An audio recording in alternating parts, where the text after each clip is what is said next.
Hi, I'm Emma Herbert, and welcome to Empowered.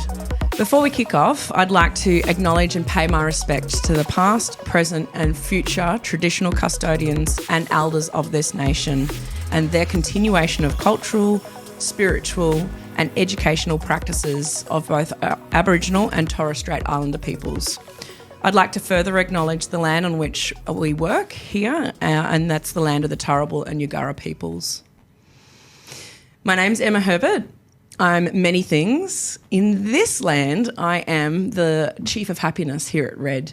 I'd like to thank immensely the team at Red, in particular our CEO, Brad Ferris, for allowing me to occupy both time and in this space here in our professional podcasting studio. If you'd like to jump over to our main LinkedIn page for Red, we do have a brother podcast, and this is the sister podcast to that. So mine will be very different to the Red podcast. My guests will be predominantly female, not exclusively female, but predominantly female. And Red's, the brother podcast, is all about everything techie, very techie. It's very cool. The beautiful brains that we have here at Red are exceptional. But as I said, mine's born of a heartfelt plight for me, giving back to the community. I have an amazing life. I love, love, love my life, but it hasn't been easy getting to this point to say that I love my life. So I'd like to unpack the intention for Empowered, and I really hope that you enjoy every episode of this podcast. And some may resonate with you, some may not, but I want to cross over a lot of different topics with a lot of different humans that I have in my world.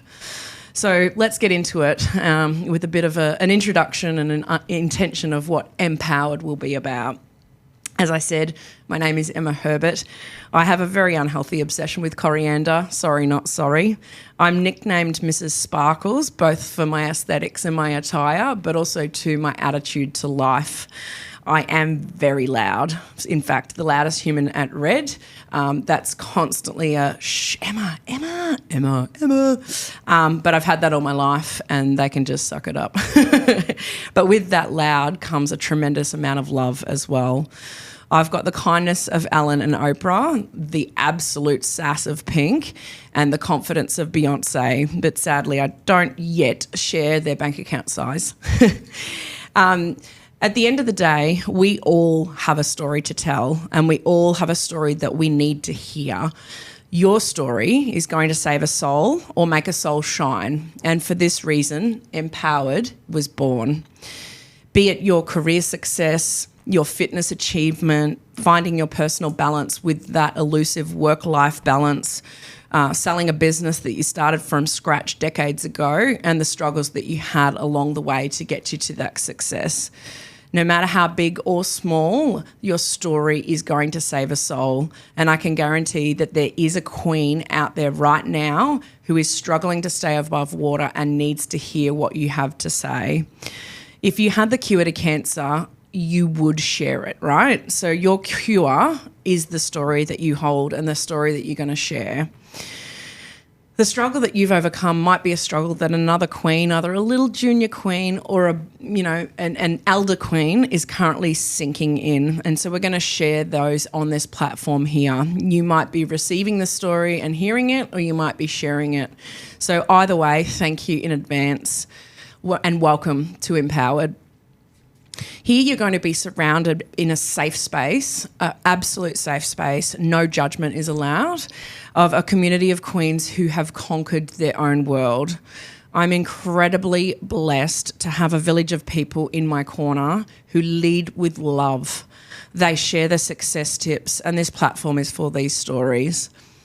The intention for these poddies is to host guests with topics and tricks shared with the listener, to help them with to live a life full of love, happiness, and success.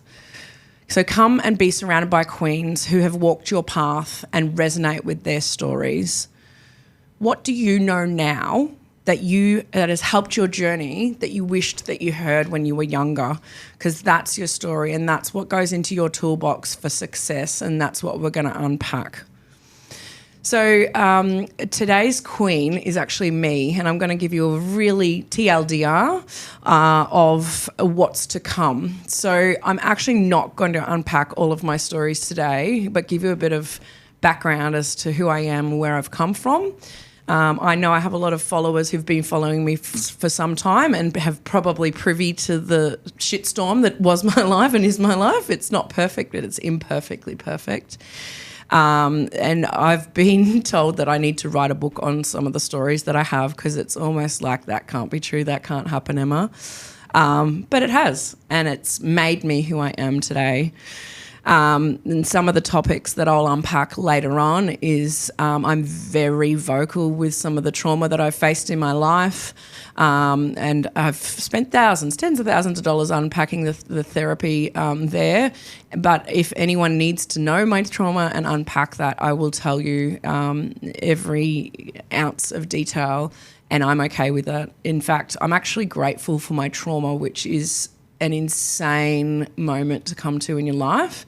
Being okay with my trauma has meant that I can help other people in my community get to that point as well.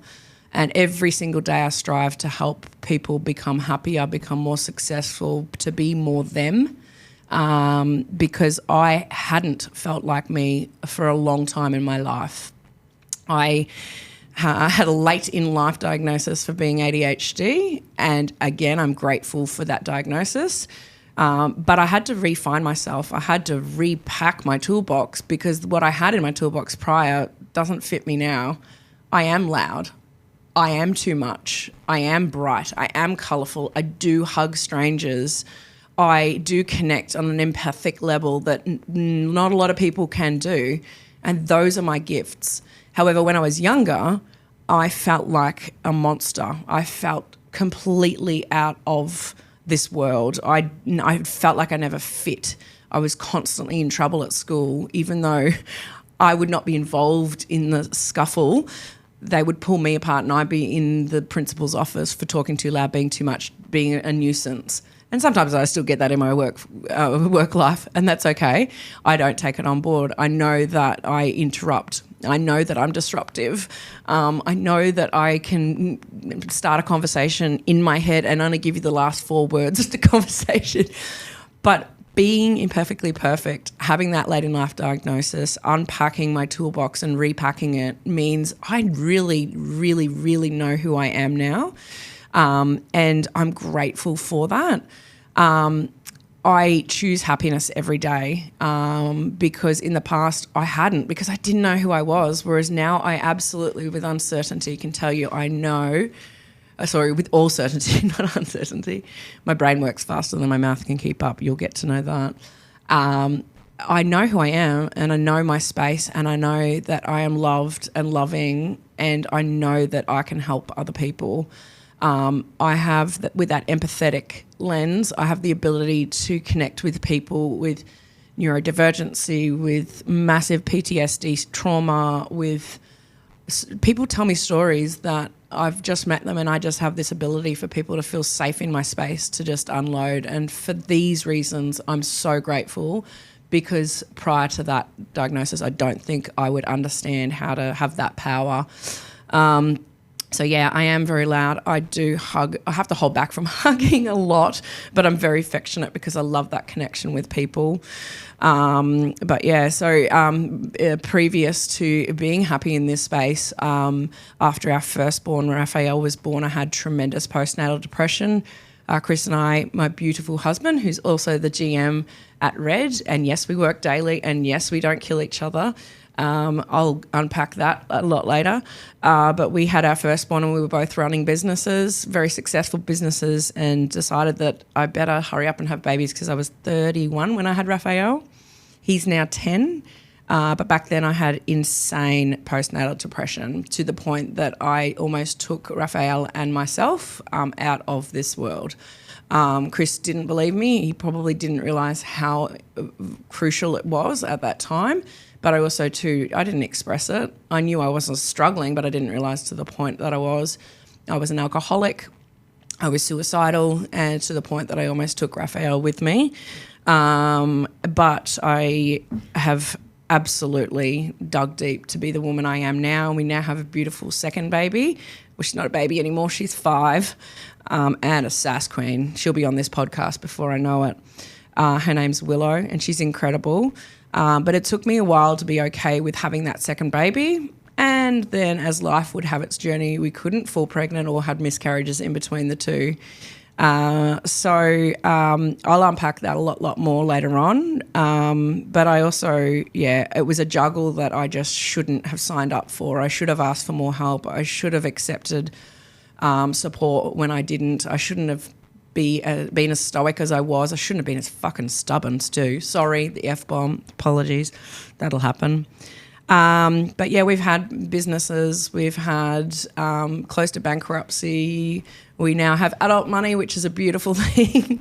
It's so nice to be on the other side of all our struggles, but that doesn't mean that they're not going to come. But what it does mean is that we've got the foresight and the tools in our toolbox to be able to cope with whatever gets thrown at us. My mum constantly is like, how do you do this? Your life is so chaotic and you keep just coming up with hurdle after hurdle after hurdle. But I once heard that you only get given what you can handle, be it from God or whoever else.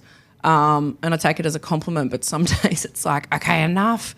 But I tell you what doesn't break you makes you stronger, and I'm grateful for the journey of that hardship.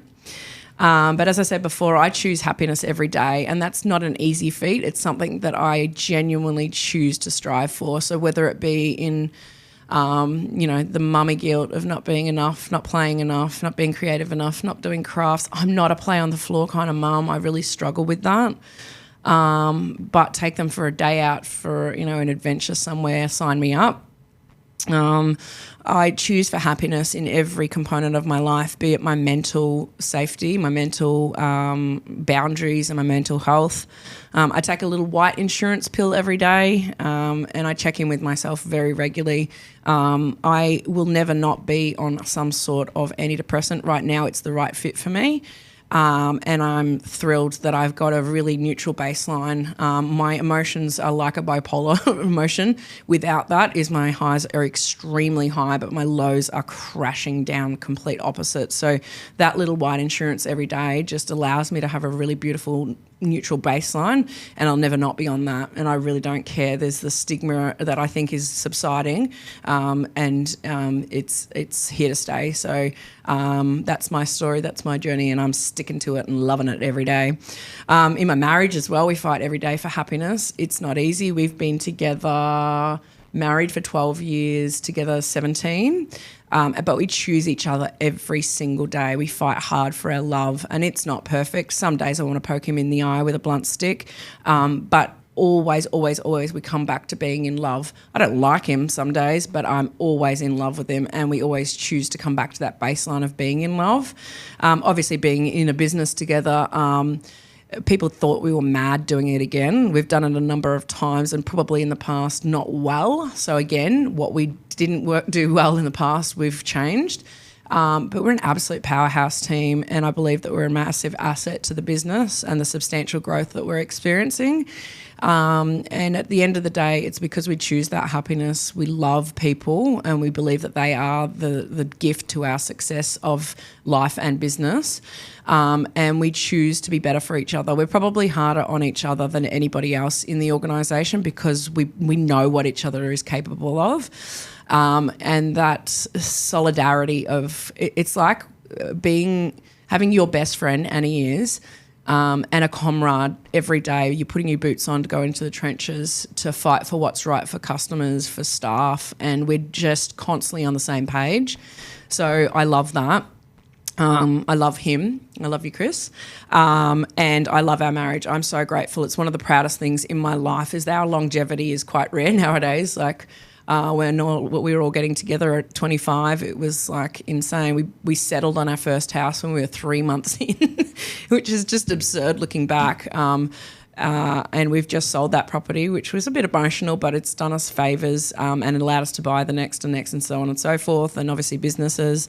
And we're so grateful for those early on decisions because, man, they were audacious. But we said I love yous within 2 weeks. I couldn't get him out of my apartment. But yeah, it was amazing. Settled on our first house when we were 3 months in, and my parents were very dubious on that decision. And I said, look, at the end of the day, if it doesn't work out, then I just treat him as a business partner, and we'll just keep it and use it for whatever it is, or we sell it, or hopefully we start an empire off that. And thankfully it was the latter. So it does continue to get better every single day, and I'm just so grateful of what we have done and what we continue to do. I am guilty of babbling, and for that reason I'm going to bid you adieu now. Hopefully it gives you enough of a taster,